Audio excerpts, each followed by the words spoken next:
karamihan ng nakikita ko sa comment section. Yun nga, kaya nag-post ako, sabi ko, let us be parang reasonable here. Yung parang, boboto ko lang si Amy kapag nag-file siya ng impeachment kay Bongbong. Actually, pag nag-file si Amy ng impeachment kay Bongbong, it is detrimental to us, not to Bongbong Marcos. Tayo ang talo doon. Kaya pag nag-file ng impeachment si Inday ngayon, ay si Amy Marcos ngayon, laban kay Bongbong Marcos, ang matatalo ay hindi si Bongbong Marcos, tayo. Tayo yung tayo yung hindi siya favorable to us.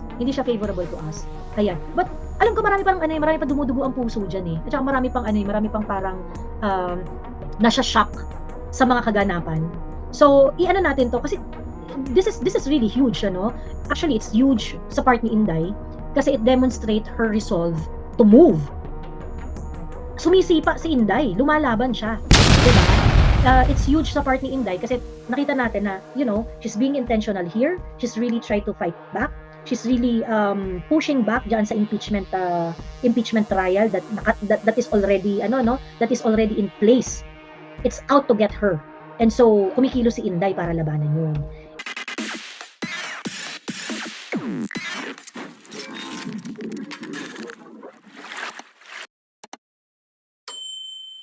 Hello, magandang gabi sa inyo lahat. Welcome to Joie de Vive Live. Ayan, tawagin niyo na ang inyong mga friends, ang inyong mga family members, ang inyong colleague at mag-usap-usap na tayo ngayong gabi para sa mga kaganapan at tuloy natin yung mga usap-usapan natin. Tuloy natin.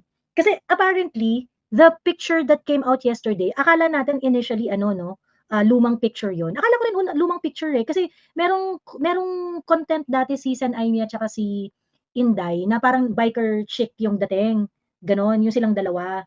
Pero that was long time ago. Apparently, bago pala siya. Pagkatapos, apparently, hindi lang si Sen Aimee, si Camille Villar ay kasama din. Ayun. So, it looks like Tia Moreno is correct. Ayun. So, yun ang mga nakakalokang kaganapan ngayong araw na ito. At kung kaya tayo mag-usap-usap, tayo ay nilay-nilay sa kung ano ang mga maaaring kahinatnan nitong mga pangyayaring ito. Ganyan. Ako simple. Kapag sinabi ni Inday, Duterte 10+2, Duterte 10+2. Maganda yung point ni Crisette. May post si Crisette 1 hour ago. Sabi ni Crisette, asan na ba yan? Wait lang, punta tayo kay Crisette. Kifi, ayan, puntahan natin si Kifi Chu. Saan na ba yun? Ito yung sabi niya, 4 hours ago na pala to. Ayan, sabi niya, let this sink in. Sara Duterte is strategically choosing to promote candidates that will be able to help her in the impeachment court. She's choosing people who will make sure she won't be impeached. Because the old Sara Duterte won't care if she is impeached. Actually, this is very true, no? Kasi nung una, it seems that Inday doesn't really care kung ma-impeach siya o hindi. 'Di ba? And yung ganitong dumidiskarte si Inday, I think she's becoming more serious in becoming the president. And that's good news for me. Kasi makita niyo yung mga previous na mga stand ni Inday, wala talaga siyang pake. Buwis-buhay talaga yung mga sinasabi niya tsaka yung mga stand niya. Yung parang she doesn't give an F yung mga dating kilos ni Inday. But now, kung dumidiskarte si Inday na ganito, that, okay, lumalaban ako, ayokong ma-impeach. Bakit ayaw mong ma-impeach? O kasi dahil, perhaps, there is already something in the mind of Inday that she's gonna go for it. She's gonna go for the presidency. Ayan. Because the old Sara Duterte won't care if she is impeached because she can live her life quietly in Davao. But this version of Sara Duterte understands that if she is impeached and she cannot wrestle back control for her father, Rodrigo Duterte will die as a detained man in a foreign country. Let that sink in. Sara Duterte is moving to save not herself but her father. If you want to save her father, you will look to Sara Duterte and respect. You will look at Sara Duterte and respect her choices, whether you like it or not. If she is impeached, Rodrigo Duterte languishes in detention, possibly till the end of his life with no powerful family or ally. If she's saved from the impeachment, she can move, especially in the second half of this admin. You don't have to like Sara Duterte to respect her choices. You only need to want to bring PRRD home. Let that sink in. And I so agree with with what Crisette is saying here. Kasi sabi ko nga, yung wisdom ni PRRD at saka yung wisdom ni Inday, miles apart, malayo talaga. Ibang level yung wisdom nung tatay. Sara Duterte is a younger politician. Yes, may regrets. Yes, may budol na nangyari noong 2022. She'll make a mistake. She admits to it, and now she is trying to fix it. And like I said, ako, I am going to ano no, I am going to accumulate wisdom. I will grow up with Sara Duterte and accumulate wisdom with Sara Duterte, pero hindi ko siya iiwanan. That's for sure. So if they make this ano no, this announcement official that there is +2 in the Duterte in the Duterte +2, if they are going to make this official, I'm all in. Wala nang ano na to, tapos na yung debate dito. Tapos na yung debate diyan. But anyway, I would like to hear all of you what you think about this. What holds you back about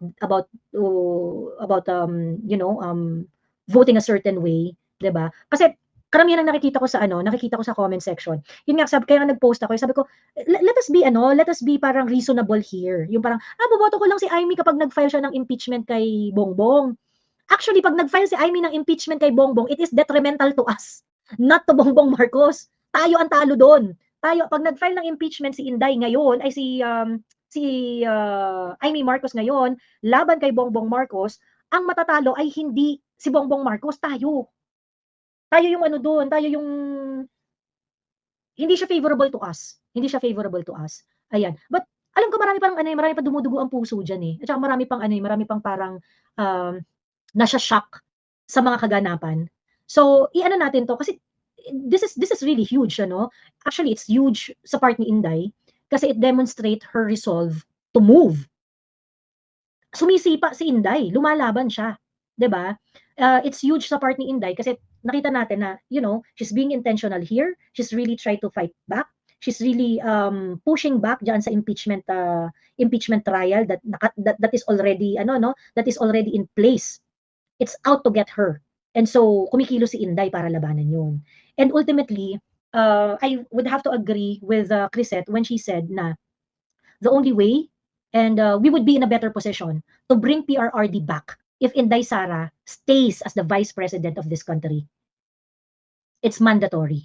It's mandatory. So you may not agree with Inday Sara.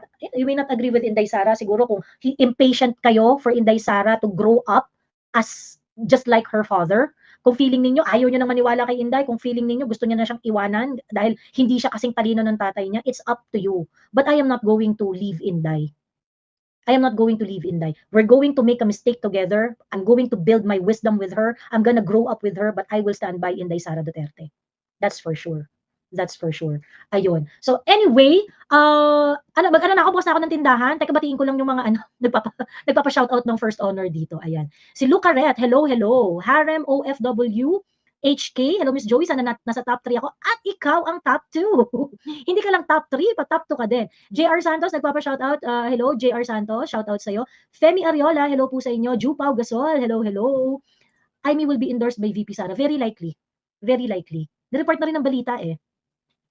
Amy and Camille Villar.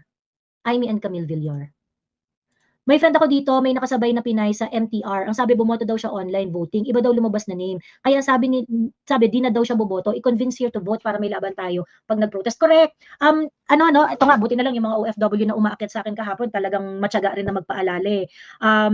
Sa mga OFW natin na nakikinig ng live na ito, please vote, okay? Huwag niyong gawing option ang hindi pagboto dahil sa feeling ninyo dadayain tayo or things like that. Ganito po kasi yan, okay? Simple math, okay? Simple math. Kapag po dinaya tayo pero bumoto kayo, meron po tayong laban. Okay? Meron po tayong laban. Kasi ebidensya po ninyo yung mga sarili-sarili ninyo eh, 'di ba? Pag kayo po ay bumoto at dinaya ang boto natin, meron kayong laban. Pero paano kayo lalaban kung dinaya ang boto pero hindi naman kayo bumoto? 'Di ba? So importante, ako tama kayo naniniwala ako malaki ang chances na magkakaroon ng dayaan talaga sa eleksyon. Malaki talaga ang chances because COMELEC is not committed in making this election clean. And the COMELEC haven't really made an effort to make policies to ensure the credible election results. So agree ako sa inyo na yung sa inyong takot na baka dayain ganyan. Actually malaki talaga yung chance. Malaki talaga yung chance. But kahit malaki yung chance, okay? Kahit malaki yung chance na dayain tayo, huwag niyong gawing reason yon para hindi bumoto. Kailangan niyo pong bumoto. Kailangan kayong umeffort na magparehistro. Okay? Sa mga OFW po, ang inyong registration ay up until May 7. Okay? May 7, pwede kayong mag-online registration para makaboto at pwede kayong bumoto up until May 12. Nag-start na po ang botohan sa mga OFW today. I think today is the start, ano? Today is the start of voting, online voting ng mga OFW. So kapag hindi pa kayo nakakarehistro, okay lang. Meron pa kayong time na makapagparehistro so that you can vote online sa sa website. You talk to your embassy on how to do it, okay? Kasi parang iba-iba eh. Tapos kaya yung iba parang nagkakaroon ng problema dahil baka merong mga specific na site for each country, ganyan. So, vote. Do not forget to vote. Register first so that you can do an online vote. Online registration is up until May 7. Voting started today and you can still vote up until May 12. 2025, okay? So wag niyo nang sagarin yung wag niyo nang sagarin yung May 12. Pa-register na kayo agad at bumoto na kayo agad kung kayo ay meron ng desisyon para sa kung sino ang iboboto. Okay? Okay? Ayan. So kahapon maraming nag-share ng mga ideas kahapon tungkol dito sa mga botohan na to. Ang na-notice ko lang, karamihan doon sa mga negative, many of them nagko-comment sa comment section.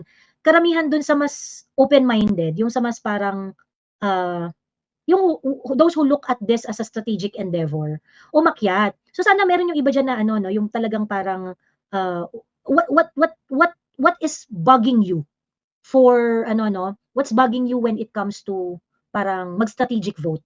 Kasi ngayon siguro mga 90% na yan. Yung ad na lang yung hindi lumalabas pero 90% na yan na confirmation na lang siguro yan pag tomorrow. But nakakasado na eh. And I think yung reason kaya nila finload yung mga pictures is really to tell everyone na na kasado na itong endorsement na ito. Teka ha. Nagko-consolidate na talaga si VP Inday. Ayan, okay. Ito yung So this is Senator Amy and VP Inday.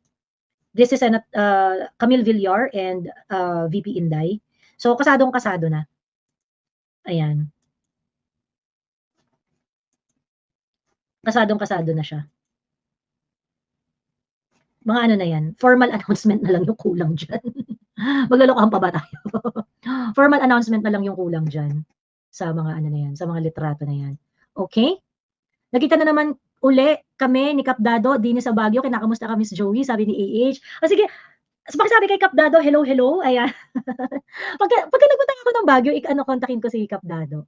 Very likely makaakit ako ng Baguio anytime soon. Pero hindi ngayong Holy Week kasi daming tao sa Baguio niyan for sure. Ngayong Holy Week. Tapos ang init-init pa dito sa Manila. So, hindi ngayon. Pero kakontakin ko si Kapdado pagka naakit ako sa Baguio. Ayan. Para makikilamutak ako ng mga sangkaterbang aso niya. Ang dami niyang aso no? Ni Kapdado. Ayan. Shout out, Kapdado. Hello po sa inyo. Ayan, okay. So, ko na ha, magpapapasok na ako ha. Magpapapasok na ako. Total wala naman tayong iba pang Ito na lang ang pagtsikahan muna natin sa ngayon para maaga rin tayong makatulog. Kaya ako nag-start ng 10 kasi Sunday. So para hindi tayo umabot ng super late na na super late na ganon ng live. Ayan. Sabi ni Susie Palma, still I will not vote for both. Sabi ni Susie, oo nga. Okay. Para hindi kayo magvo-vote, can you please tell us why so that we can also understand? Can you please tell us why? Ganon. Ang tindi man kasi ng kanyang baptism sa national position, sabi ni Matthew Psycho. True. Ayan. Teka, pakitin natin to kasi kagabi hindi umabot to eh.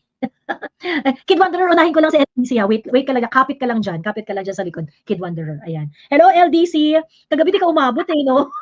Oo nga, nakatulugan kita for the first time. For the first time, yun pala yung feeling pag ikaw ang Spotify. Nakakatulugan. Oo, pero anyways, masaya naman ako na marami ding nakaakyat. So, 'di ba, Professor Joey, ang question natin ngayong gabi ay anong masasabi sa mga developments ngayong gabi? Ngayong araw. Yes. So, yung sa akin, Joey and classmates, is that feeling ko, no, si Sen Aimee ngayon, nagpo-poke lang siya. Ano ba yung poke sa Tagalog, Joey? Nagpo-poke pa lang siya. Okay? Ang hinihintay ko talaga is for her... Testing the waters, ganyan? Yung parang ganon.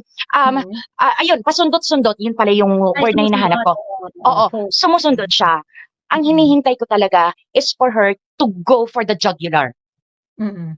Oo, yun yung ano, yun yung hinihintay ko. So siguro nandun ako dun sa gitna, 'di ba? Sabi mo nga merong Mm. dalawang grupo, yung talagang close-minded na no, ayaw talaga namin kay Sen Aimee at saka dun sa mga nagsasabi na oo, iboboto namin, isasama namin dun sa aming wild card na dalawa after the Duterte. Sa akin, Joey, andito ako sa gitna. Mm. Kagabi nga ang sinasabi ko dun sa chat is 28 days more to go. I will be closely following and monitoring and anticipating what will unfold in the next 28 or 27 days before the elections. Hindi Mm. ako close-minded, hindi rin ako dun sa nagsasabi talaga na oo, iboboto ko na siya. Mm. Gusto ko munang makita pa yung ano yung mangyayari and then I will make my decision. Yun, Ah, mm, mm. yun. Ayan. Yun ang Okay. aking stand, So, Miss yun ang Joey. ano mo, oo.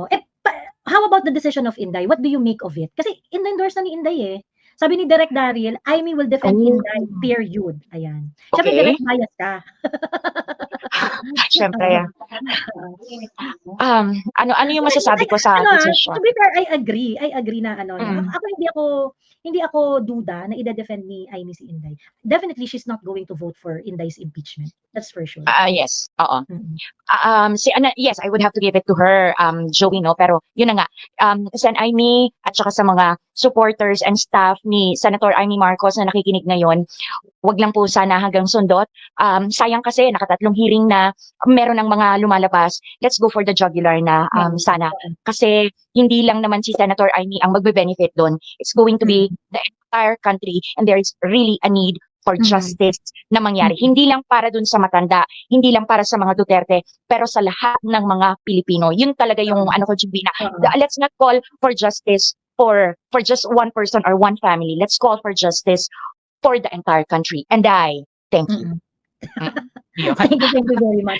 Pero LDC, may sasabihin pala ako. Kasi sa totoo lang, di ba nung una, which I agree, no, yung una yung mga nagsasabi dun sa hearing ni Senator Amy na, yung hearing niya parang they don't find it sincere, parang parang iniiwas naman niya sa kapatid niya yung accountability and things like that, ganyan.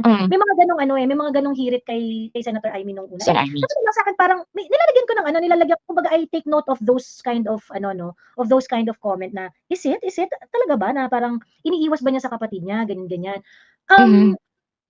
Parang kumbaga parang ano ba 'to, yung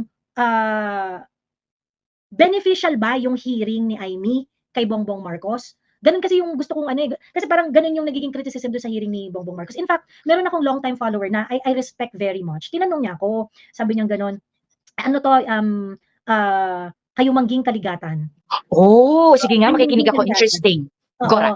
Sabi niya gano'n, sabi niya, "Joey, because of the hearing of Imee, tingin mo dapat na ba natin siyang iboto?" Sabi niyang gano'n.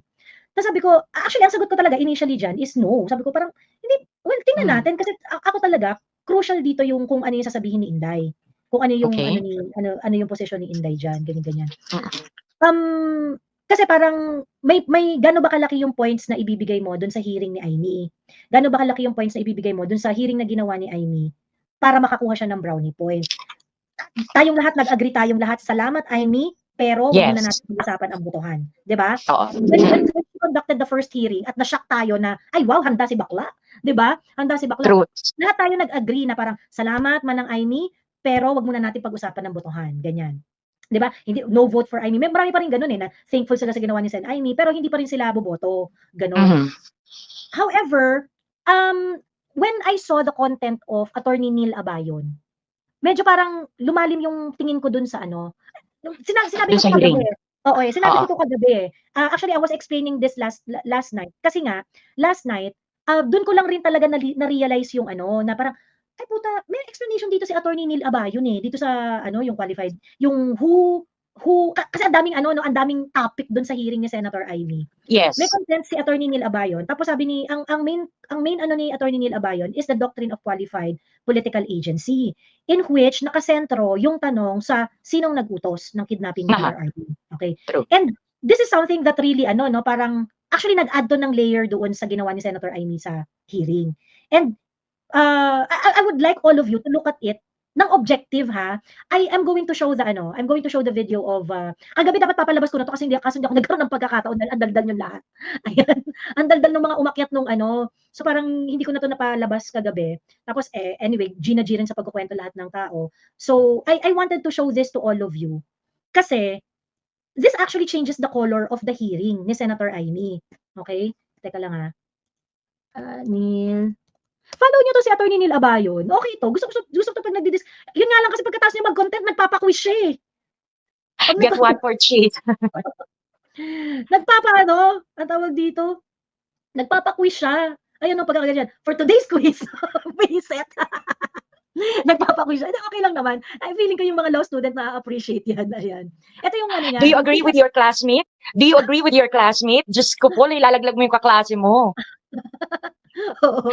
Ayan. Meron pa siyang ganon. Ito yung teka, natin.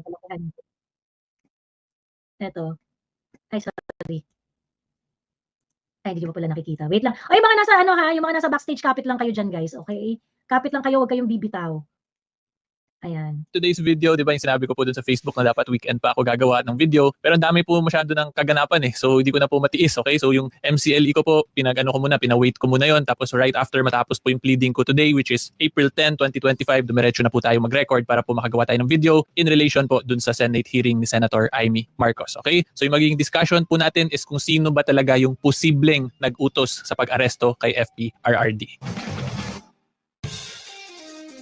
So unang-una po gusto ko lang po muna klaruhin at i-emphasize hindi ko po sinasabi na or hindi ko po sasabihin na si PBBM yung may gawa, okay? Rather this is simply for educational purposes po in relation to what we call the doctrine of qualified political agency, okay? So yun po yung discussion talaga natin. I-emphasize ko lang po to kasi medyo madami pong trolls dyan na assuming na nagdadagdag or nagbabawas po sa statements ko tapos nagbibigay po sila ng mga sarili nilang conclusions or assumptions based on my statement. So again, i-emphasize ko lang po, hindi ko po sinasabi na si PBBM yung may gawa. Rather ina-explain ko lang po yung qualified political agency kung paano siya potentially apply po dito sa situation sa pag-aresto kay FPRRD. Okay? So hopefully klaro yun. So unang-una po, explain ko po muna sa inyo kung ano ba talaga yung doctrine of qualified political agency. So yung doctrine po na yan is also known as what we call the alter ego doctrine. So ang ibig sabihin po niyan, lahat po ng mga heads ng mga departments, yung mga cabinet secretaries po, they are considered as alter egos of the president. Diba? Kasi alam naman po natin, sa sobrang daming trabaho po ng mga departments, sa iba't ibang departments, hindi naman po talaga yan kaya isa-isahin ng presidente na matrabaho or matutukan talaga. Therefore, yung mga cabinet secretaries pong ina-appoint niya are considered his alter egos, which means po na yung mga actions, yung mga decisions ng mga cabinet secretaries na yon are presumed to be actions of the president himself. Okay? So yan po yung summary na explanation ng what we call the qualified political agency doctrine. So under po yan ng administrative law natin dito sa bansa. So napanood niyo naman po siguro dun sa Senate hearing ni Senator Amy kanina na may isa pong sinabi dun si Secretary Boying pag tinatanong kung sino talagang nag-utos is hindi po niya sinasabi na siya yung nag-utos, rather sinasabi lang niya is nagsa-certify. Okay? So hindi pa rin po talaga natin masabi na si Secretary Boying yung nag-utos. Pero let's say lang po for discussion and argument purposes na si Secretary Boying nga yung nag-utos. For discussion lang po to, assumption lang po to. Ang presumption po niyan ngayon is kung yung secretary po, isang cabinet secretary yung nag-utos, is yung presidente rin po mismo yung nag-utos.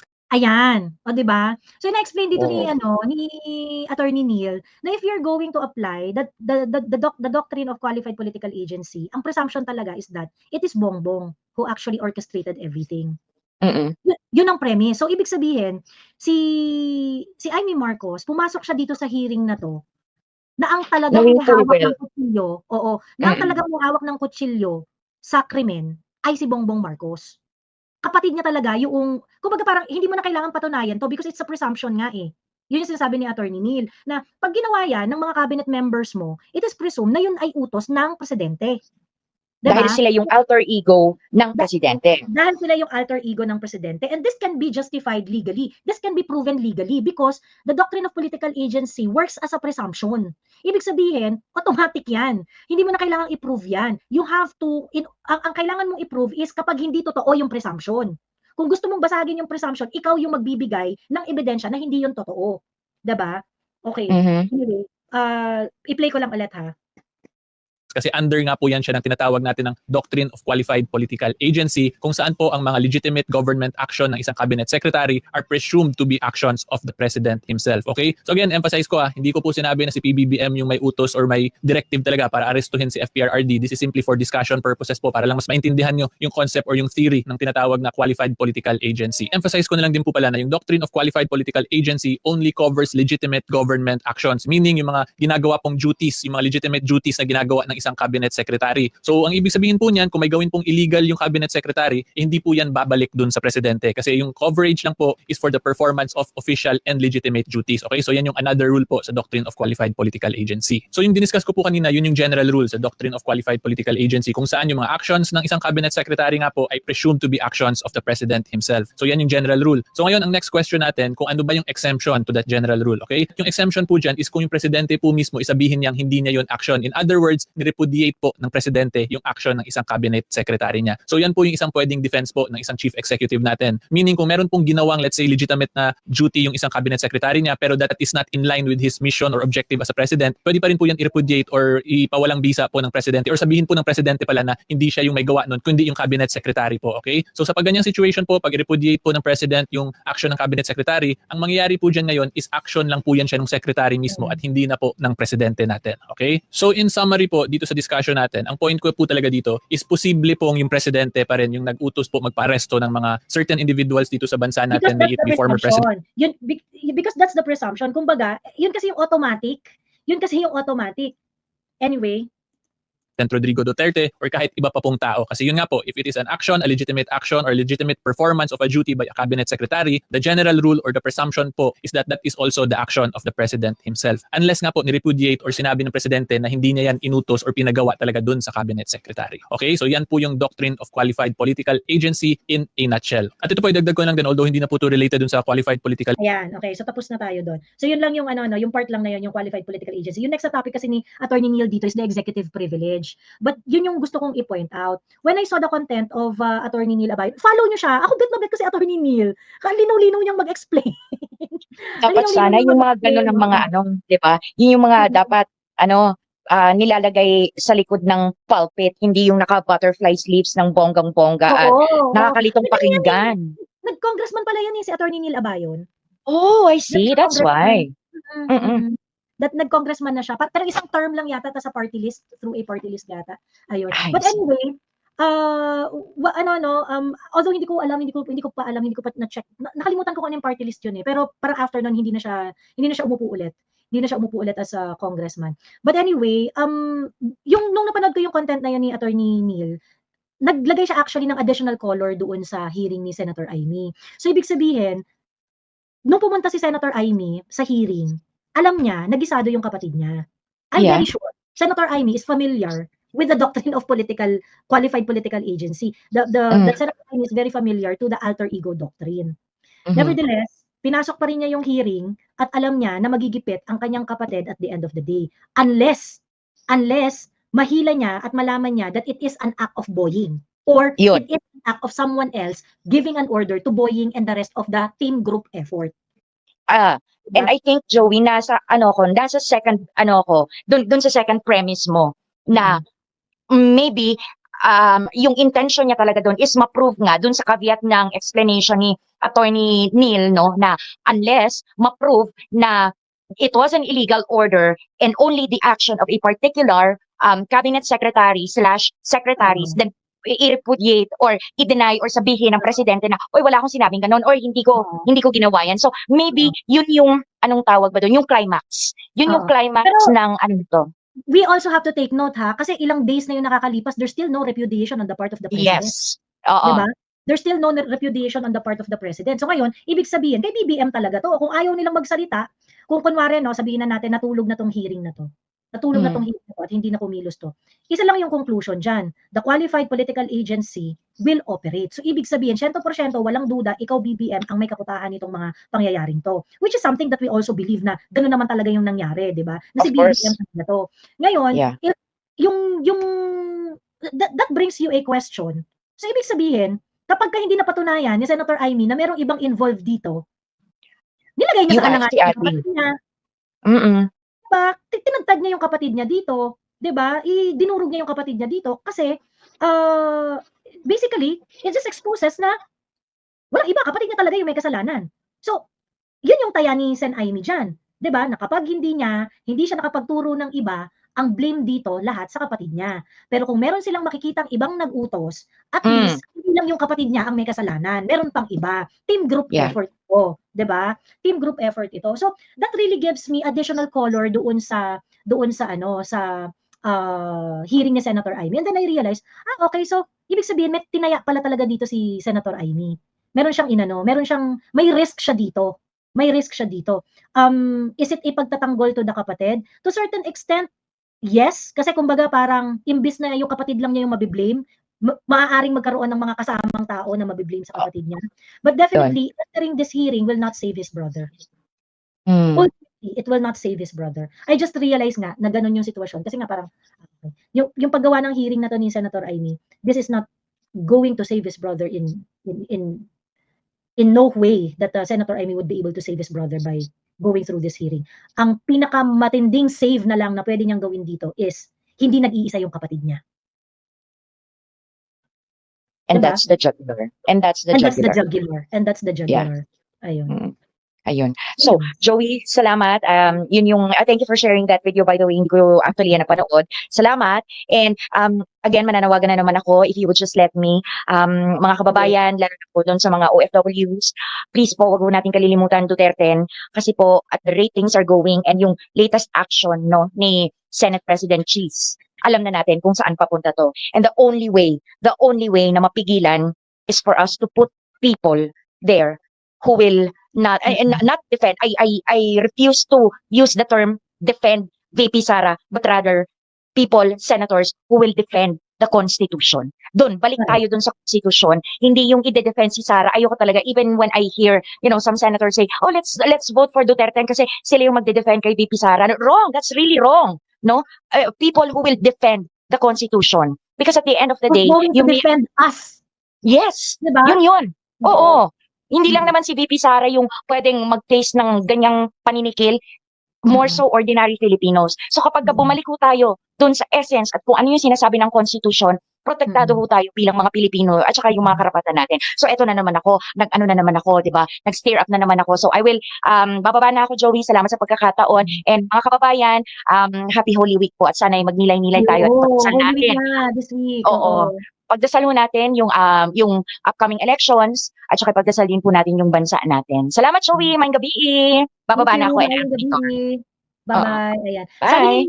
Thank you. Bye-bye. Sabi ni Nia, so kailangan ni Amy mahubaran lahat ng may kinalaman. Well, kung gusto niya na may kasama yung kapatid niya, kailangan alamin niya yung iba. Pero kung gusto niya na sa kapatid niya mapunta lahat ng blame, she doesn't need to do anything. So it's, how can that protect BBM? How can that protect BBM, di ba? Pag hindi niya sinusog at inalam yung ibang may kasalanan dito, okay? Ang may kasalanan lang would be BBM, solo niya.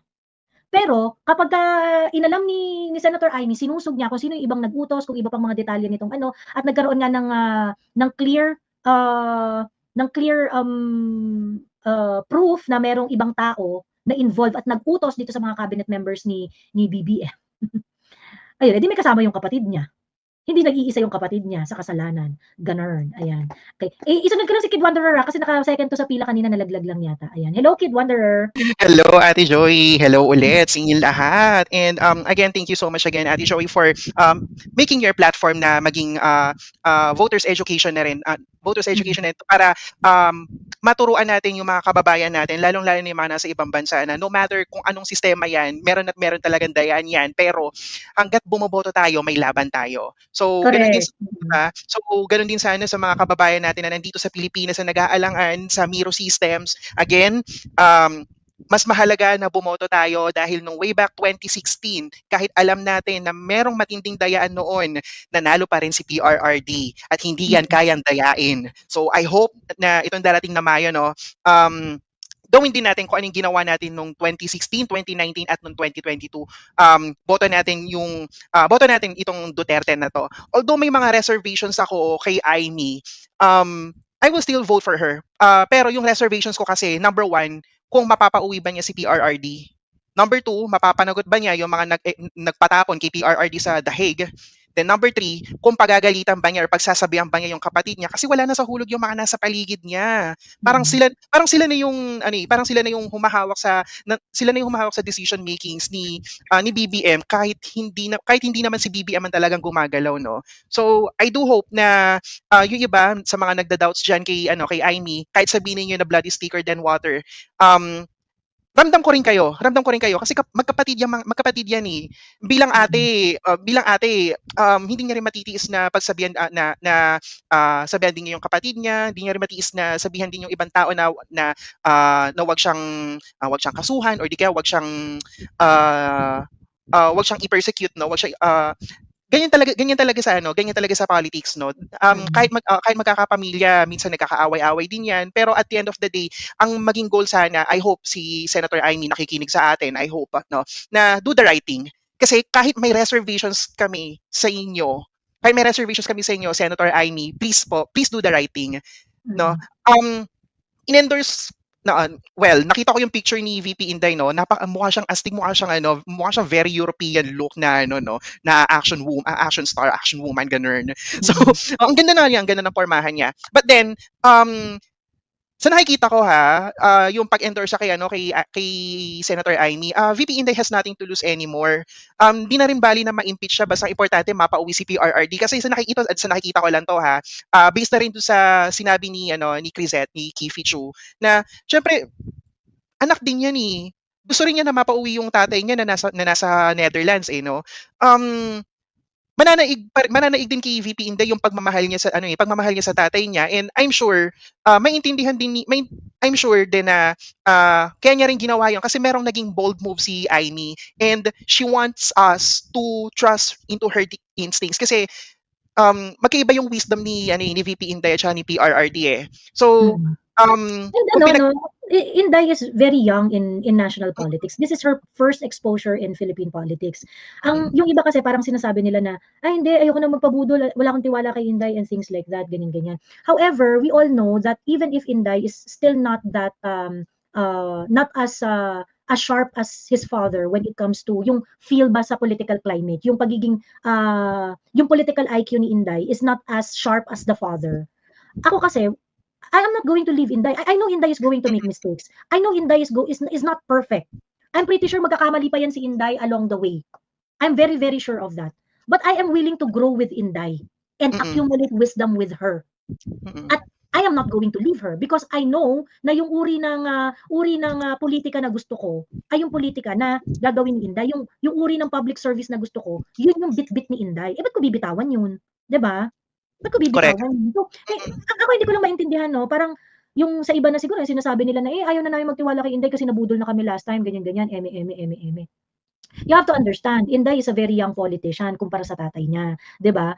Magkakamali siya at maaaring magkamali pa siya sa mga susunod na araw. But kung sasabihin niyo na iiwanan niyo si Inday dahil nagkamali siya, 'di ba? O sino i-o-offer niyo sa akin? Correct. At saka na iba, 'di ba? At saka this is the time for us na magtiwala sa instincts ni VP Inday kasi kung hindi tayo magtitiwala sa kanya, kayo tayo magtitiwala. Sino mananalo sa darating na election, di ba? And I'd rather choose someone who acknowledges his or her own mistakes. Remember, di ba, ilang beses na nag-apologize tong si Inday, profusely apologizing dahil dun sa nangyari noong 2022. Ayan. At saka Oo. Tsaka galing sa puso yung galing sa puso ni VP Inday yung pag-apologize niya sa mga bumoto sa kanya at siya bumoto kay BBM kasi totoo naman nabudol tayo. Nabudol talaga tayo, no. And ang maganda kasi sa atin, sa ating mga pro-Philippines, mga Dutertista voters, tayo natututo tayo sa sarili nating pagkakamali, and we share the same sentiments as how other people are eyeing on our politics. So pag meron talagang pagtatraidor na nangyari, natututo tayo na hindi na dapat nating pagkatiwalaan pa yung mga taong yon. So may iba, sa iba nagsasabi na meron pa nga nagsasabi na kain suka din daw si VP Inday. Sino iboboto ninyo sa darating na midterm elections, di ba? No. Ginagamit rin kasi nila na hindi, sinabi na ni Inday parang hindi ako mag-endorse, bakit siya nag-endorse ngayon? Hindi, sabi ni Inday, ang tawag dito, never again, ganyan yung meron. Kasi may ganung statement si Inday before, never again, hindi na raw siya magpapabudol sa mga Marcos, never again. Sabi ganun ni Inday. Ang tawag dito, we are seeing a different Inday right now. Yung Inday kasi na nagsasalita nung mga time na yun yung Inday na walang pakialam eh. Diba? Yun yung Inday na galit na galit. Yun yung Inday na Attorney Zuleika time. Yung wala talaga siyang pakialam, she doesn't give any damn.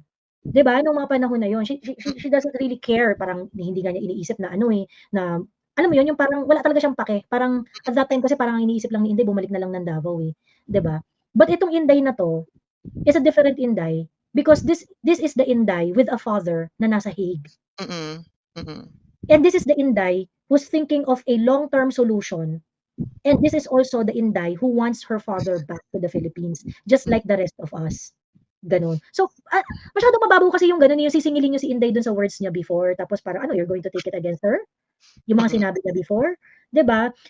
Even yung statement ni Inday na hindi siya mag-e-endorse, ganon. Because that's the Inday who doesn't have a plan at that point. Yun yung Inday na walang plano pa nung mga panahon na yun. 'Di ba? Kaya nga ako, mas gusto ko si Inday na gumaganito kasi ibig sabihin, tangina, nag-iisip na si Inday ng future. 'Di ba? Hindi Yes, ito magpapapilit sa atin na tumakbo or ganyan. This is the Inday who's thinking of a long-term game. This is the Inday becoming more of a politician because that's the weak side of Inday eh. Hindi siya mapolitikong tao. Doon nga kinain si Inday, kaya nga tayo dumating sa puntong to eh.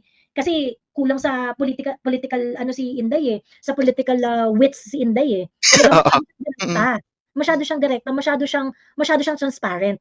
Ganun. Tsaka feelings can change, no. Alam naman natin na yung mga statements before ni VP Inday is parang wala muna siyang pakialam kasi wala siyang nararamdaman. Naalala ko may nag-interview sa kanya kung ano nararamdaman niya, tapos ang response si VP Inday is wala siyang nararamdaman. So just typical response 'yon ng tao na fresh pa yung pangyayari.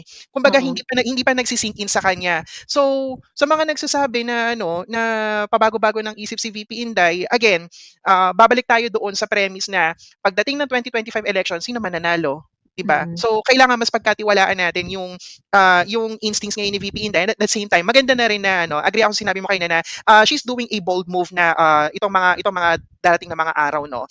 But then ang ako sa nakikita ko, ang pinaka-goal kasi talaga ni VP Inday sa pag-endorse ng mga senatorial candidates is mapauwi talaga si PRRD. Kasi hindi lang vice president si Inday eh. Anak din kasi siya ni PRRD. So kahit sino naman sa atin, kapag nawalay naman tayo sa mga magulang natin, hahanapin din naman natin yung magulang natin. Gusto rin natin na maging close din tayo sa kanila, di ba? So sa mga nasa comment section, nakikita ko yung ibang mga comments ninyo. Please lawakan natin yung pag-unawa natin kay VP Inday. Oo, nakikita ko galit kayo. But then she needs our help. She needs us to vote for Duterte senatorial candidates plus dalawang in-endorse niya. Kasi yun yung strategic strategy niya eh, na sa tingin niya ito yung mga mga senador na kapag naupo ay gagawa ng paraan para mapauwi niya si PRRD. Ayun. But tapos ayun, yung iba may mga nakikita rin ako na sinasabi nila na sige pa. Teka lang, sorry ha, Kid Wonder. Sabi kasi ni Juan Lee, no to Marcos, sinabi mo rin yan. Actually, hindi ako nagsabi niyan, si Inday yung nagsabi niyan. Hindi ako nagsabi niyan. I'm actually very tolerant to Senator Amy, kaya ako tinatawag na double agent eh. Tolerant ako kay Amy eh. Ang pagkakaiba lang, kaya kong panindigan, ikaw bumigay agad. She's not even effective, trustworthy. Swan Lake, tell me, who is the Duterte senator who can do what Amy did in the Senate that promotes our causes?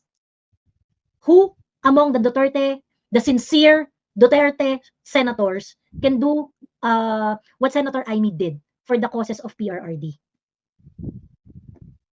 So, wag tayong holier than thou dito. Wag tayong holier, kaya kong panindigan, kaya kong ganyan. Hindi mo nga ma-respect yung choices ni Inday eh. 'Di ba? Wag ganon, wag yung parang holier than thou. Kaya kong panindigan, ganyan. Ang isa lang yung paninindigan natin dito. Ang dapat nating panindigan, ano yung best choice? Ano yung pinakamakakabuti sa lahat? Yun lang yung paninindigan na merong kwenta. 'Di ba? Ayun. So kaya mong panindigan yun even if it's not going to help the Dutertes or PRRD, and in return is not going to be helpful for our causes as Filipino people. You have to think longer, parang you have to think ng mas holistically than that. 'Di ba? So sana wag ganun, Swan Lake, yung parang masyadong holier than thou na kaya kong panindigan, kayo hindi niyo kayang panindigan. It is not as if that is the reckoning point of everything that is good for the country. Hindi naman yun yung reckoning point niyan. Ayun. Anyway, Kid Wanderers, go ahead. Ayan. So siguro magla-wrap up na rin ako soon. Ayan. So may iba rin, may mga nakikita ko na iba boboto rin daw sila ng taga-alyansa, may iba naman sasabihin nila na boboto na lang daw nila si Kiko Bam, at least hindi naman daw makaka-campaigns ang nagpadala kay PRRD sa Netherlands. Mga julol! Tinik na sa lalamunan ng mga liberal ng mga Duterte. In fact, pabor sa kanila yan kahit hindi nila yan sabihin. So, sa lahat ng mga senador, kahit may reservations ako kay Amy, I'm gonna still vote for her. Dahil kung kung hindi kay Amy, wala tayong Senate hearing na ganito. May reservations ako, yes. Hindi ko alam kung saan ang patungo nito, but this is the right thing to do. Yung magkaroon ng yung magkaroon ng direction, magkaroon tayo ng enlightenment kung sino ba ang talaga nagpadala kay PRRD sa the Netherlands. So again, Miss Joey, thank you so much, no? And please continue to educate our voters din, sa mga aakyat din at sa mga umakyat. Please prioritize natin na iboto yung Duterte senators. Tapos yung dalawa, ngayon kung nakikita niyo si VP Inday may in-endorse sa dalawa, si Camille at si Amy, then vote for her. Ngayon yung iba na Ako sorry ha, yung mga Duterte, yung sa Duterte na nagsasabi 10 lang, wag magdadagdag ganyan. Ako I am the first one na nag-promote ng solid voting, ng Dutertista vote. And I know of all people, I know the importance of doing this because I had been promoting it since October last year. Okay? So ngayon, parang sa akin, in as much as I am voting for the Duterte, yung mga nagsasuggest na ay hindi Duterte lang ganyan. I hear some candidates na sinasabi yun eh. Ako nga sinasabi ko, binoboto ko kayo because it is the strategic way, because it is a protest vote. Pero I'm so sorry pero I think to be more strategic, we really need to do the +2. We really need to do the +2. Pag hindi natin ginawa yan, malaki ang chance na makapasok pa si Bam at saka si Kiko. And that is not that is not what I want. Sabi ni Jen O, we do not need the Marcos to do that. Okay, give us an alternative. Who's gonna do what Amy is doing right now? Who's gonna do what Amy is doing right now? Last na lang, Ate Joey, no? Sa mga nakikita ko rin, napapansin ko rin sa comment section dito sa YouTube at saka sa Facebook, mukhang merong divide and conquer na strategy din yung kalaban. Kumbaga parang yung mindset natin is parang sinasabi nila na wag iboto si Amy kasi double agent, dito, ganyan. But then, mag-focus tayo sa instinct si VP Inday dahil naniniwala tayo na kung sino man yung ine-endorse ni VP Inday, number 1, sigurado hindi siya mapapa-impeach, and number 2, mapapauwi si PRRD. So, let's agree to disagree na lahat tayo, may iba siguro mga DDS na sabihin natin na parang hindi pa sila sure kung boboto nila si Amy, pero if in your hearts, no, tingin ninyo na magbe-benefit dito si VP Inday, please, let's vote sa kung sino ang in-endorse nga. So ayun, Ate Joey, thank you so much. From the bottom of my heart, thank you, and pati sa mga boboto itong dating na election, again, punuin natin yung 12 senador, unahin natin yung 10, yung Duterte na senators, tapos dagdagan natin ng 2 na susuporta kay VP Inday, okay? Para hindi makapasok yung mga taga-alyansa, tsaka yung mga taga-liberal, tsaka yung mga bayan. Ganun. Ayun. Thank you, Ate Joey. Baba na ako. Bye! Thank you. Maraming salamat. Ayan.